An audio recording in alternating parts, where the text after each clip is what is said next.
Magandang gabi po sa inyong lahat. Ngayon gagawa na naman tayo ng panibagong video. Napanood ko ang news about sa papasabog ng Iran sa isang oil field ng Qatar, na kung saan nag-react dito ang presidente ng Amerika na si President Trump.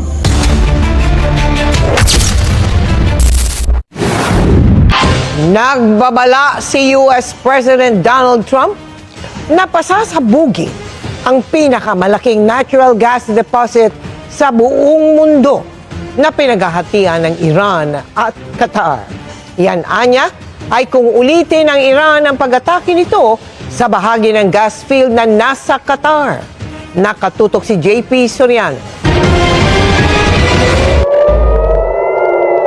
Sa ikatlong linggo ng giyera sa Middle East, nagbanta si US President Donald Trump na sisirain nito ang South Pars gas field ng Iran kung aatakihin pa ang pangunahing gas plant ng Qatar. Gayunman, may unang pag-atake na binanggit si Trump sa kanyang Truth Social. Dahil anya sa galit sa mga nangyari sa Middle East, ay inatake ng Israel ang bahagi ng South Pars gas field na nasa Iran. Maliit na bahagi lang nito ang tinamaan, pero mahalaga ang gas field dahil ito ang pinakamalaking natural gas deposit sa buong mundo na pinaghahatian ng Iran at Qatar. Gate ni Trump, walang alam ang Amerika sa pag-atake at wala rin umanong kinalaman dito ang Qatar. Pero hindi anya yan alam ng Iran na umatake sa bahagi ng pasilidad na pag-aari ng Qatar. Dagdag pa ng US President, wala nang gagawing pag-atake ang Israel sa South Pars Field maliban kung umatake muli ang Iran sa Qatar. Kapag umabot sa ganyan, pasasabugin na anya ng Amerika ang buong South Pars Gas Field. Sa kabila ng banta, sumumpa ang Iranian military spokesperson na gaganti sila sa mga responsable sa pag-atake sa kanilang energy infrastructure. Tinarget din ng Iran ang Riyadh, Saudi Arabia.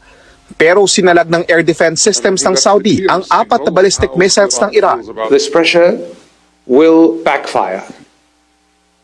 Will backfire politically, will backfire, I believe, morally, and certainly, as we have stated quite clearly, we have reserved the right to take military actions if deemed necessary. Mukhang hindi maganda ang kanyang mga binabanggit dito.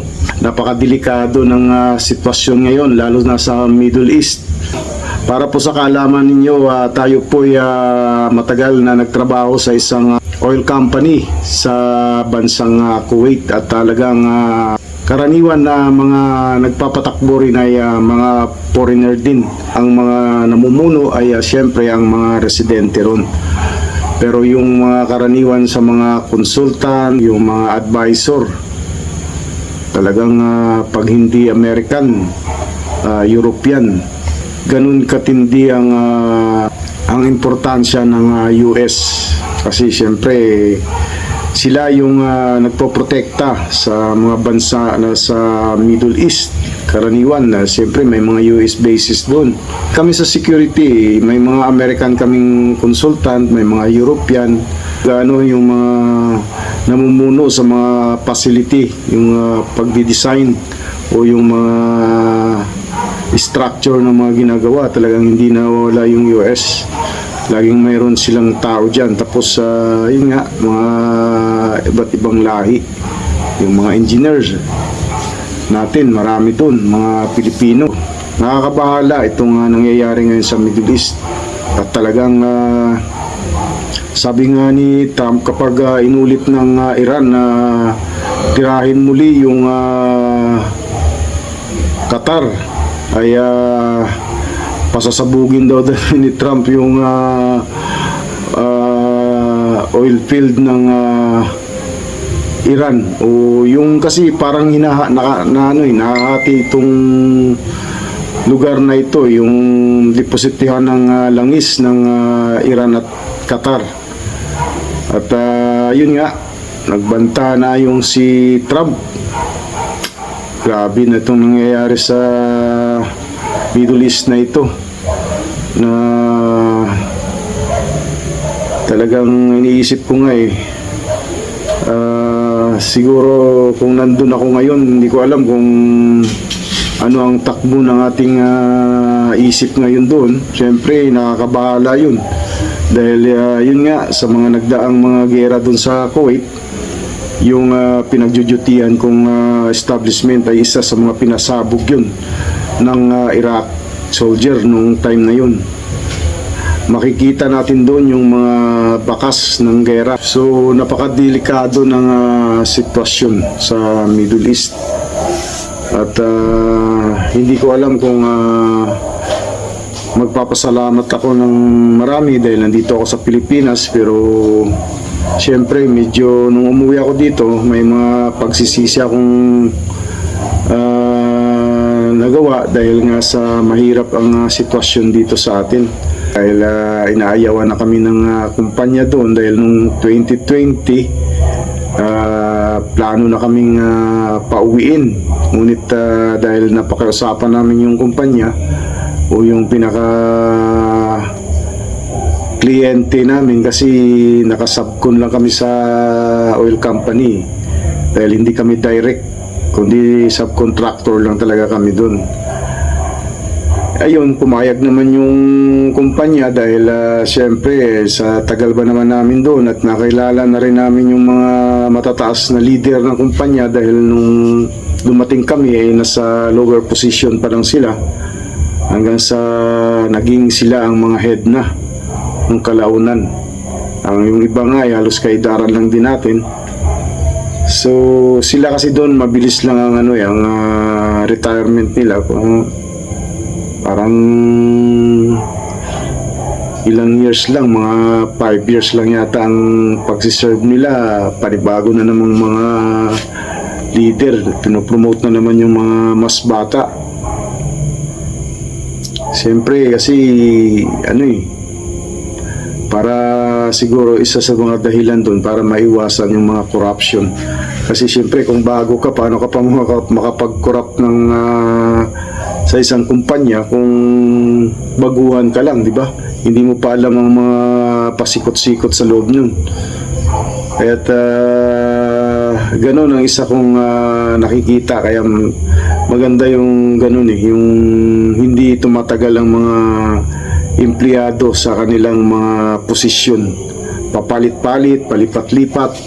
Ganun ganun ang obserbasyon ko dun Kasi sa tagal ko ba naman doon hindi ko pa ma-observe yung ganun, at lalong nasa main office tayo na-assign, halos lahat ng matataas na leader ay nandun.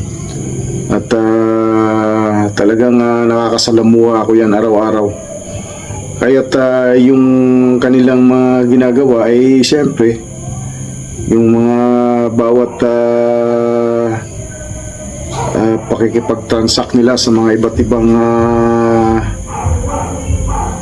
boss ng mga iba't ibang kumpanya. Ayan, minsan ikaw pa nag-a-assist sa kanila kasi talagang dumadaan sila sa akin kasi ako ang nakikipag-communicate para mag-proceed sila dun sa mga dapat nilang puntahan o may mga appointment na malalaking tao sa loob.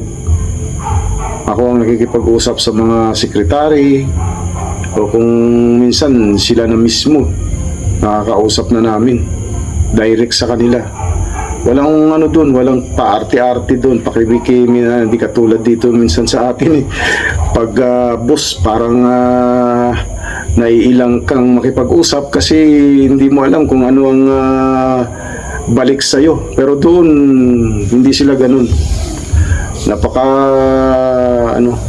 low profile ng mga Arabo, kaya believe daw sa mga yun Mayroon ding masisilan, pero karaniwan sa kanila makikita mo talaga na, kasi pag dito sa atin kapag mga CEO na o mga executive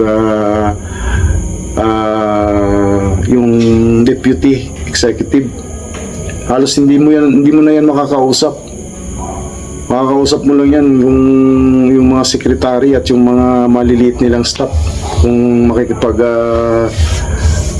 coordinate ka sa kanila. Pero sila pwede mong kausapin harap-harapan, walang problema. Ganun ang dun Kaya't hindi ko man sana gusto na iwanan yung trabaho natin, pero siyempre hiningi na rin ng panahon dahil sa may edad na rin tayo, kaya ganun ang nangyari.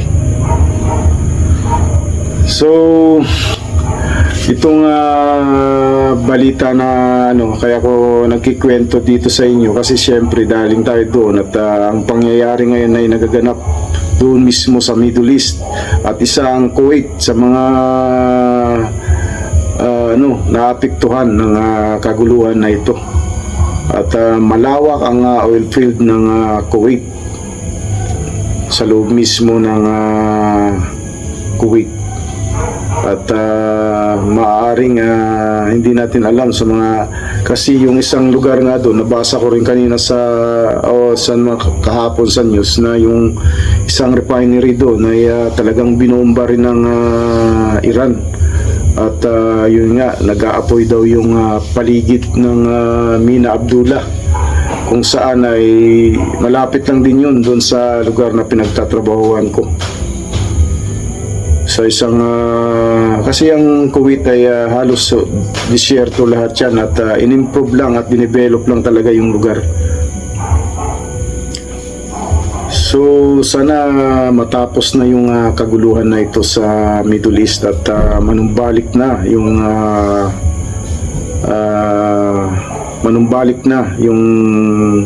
katahimikan sa lugar. So sa mga nais po magbigay ng inyong opinion, reaction, mag-comment lang sa comment section sa mismong video na ito.